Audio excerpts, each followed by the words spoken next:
ನಮಸ್ಕಾರ, ನಾನು ನಿಮ್ಮ ಮಿಸ್ಟರ್ ಪ್ರಾಫಿಟ್. ಇವತ್ತು ಬೆಳಗ್ಗೆ ಅಮೆರಿಕದ Dow Jones futures 95 points plus ಅಲ್ಲೇ ಟ್ರೇಡ್ ಆಗ್ತದೆ. ಏಷ್ಯನ್ ಮಾರ್ಕೆಟ್ ಪಾಸಿಟಿವ್ ಅಲ್ಲಿ ಟ್ರೇಡ್ ಆಗ್ತದೆ. ಅದರಲ್ಲೂ ಜಪಾನ್ ಮಾರ್ಕೆಟ್ 1% ಅಪ್ ಆಗಿ ಟ್ರೇಡ್ ಆಗ್ತದೆ, ಪಾಸಿಟಿವ್ ಆಗಿ ಟ್ರೇಡ್ ಆಗ್ತದೆ.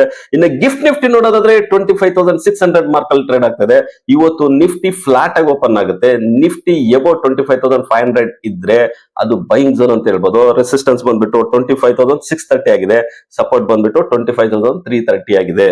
ಇನ್ನು ಬ್ಯಾಂಕ್ ನಿಫ್ಟಿ ಹೇಳೋದಾದ್ರೆ 57,876 ಅಲ್ಲಿ ಕ್ಲೋಸ್ ಆಗಿದೆ. ರೆಸಿಸ್ಟೆನ್ಸ್ ಬಂದ್ಬಿಟ್ಟು 58,300 ಆಗಿದೆ. ಸಪೋರ್ಟ್ ಬಂದ್ಬಿಟ್ಟು 57,200 ಆಗಿದೆ. ಇನ್ನು ಸೆನ್ಸೆಕ್ಸ್ ನೋಡೋದಾದ್ರೆ 83,200 ಮಾರ್ಕ್ ಅಲ್ಲಿ ಕ್ಲೋಸ್ ಆಗಿದೆ. 84,000 ರೆಸಿಸ್ಟೆನ್ಸ್ ಆಗಿದೆ. ಸಪೋರ್ಟ್ ಬಂದ್ಬಿಟ್ಟು 82,900 ಆಗಿದೆ. ಅಮೆರಿಕದ ಸುಪ್ರೀಂ ಕೋರ್ಟ್ ಅಲ್ಲಿ ವಿಚಾರಣೆ ನಡೆದಿದೆ ಟ್ಯಾರಿಫ್ ಬಗ್ಗೆ. ಟ್ರಂಪ್ ಎಗೇನೆಸ್ಟ್ ಆಗಿ ಆಲ್ಮೋಸ್ಟ್ ವಿಚಾರಣೆ ಎಲ್ಲ ಇದೆ, ಆದ್ರೆ ಡಿಸಿಷನ್ ಇನ್ನು ಪೆಂಡಿಂಗ್ ಇದೆ. ಯಾವ ತರ ಡಿಸಿಷನ್ ಬರುತ್ತೆ ಅನ್ನೋದೇ ತುಂಬಾ ಇಂಪಾರ್ಟೆಂಟ್ ಆಗಿದೆ. ಆ ಡಿಸಿಷನ್ ಮೇಲೆ ಮಾರ್ಕೆಟ್ ಡೈರೆಕ್ಷನ್ ಇರುತ್ತೆ ಅಂತಾನು ಹೇಳ್ಬೋದು. ಇವತ್ತು ಮುಖ್ಯವಾಗಿ ರಿಸಲ್ಟ್ ಇರೋದು ವುಡ್ಕೋ, Idea, ONGC, Kalyan Jewellers, KPIT Technologies ಮತ್ತು ವಿಶಾಲ್ ಮಾರ್ಟ್. ಇವು ತುಂಬಾ ಇಂಪಾರ್ಟೆಂಟ್ ರಿಸಲ್ಟ್ಸ್ ಆಗಿದಾವೆ.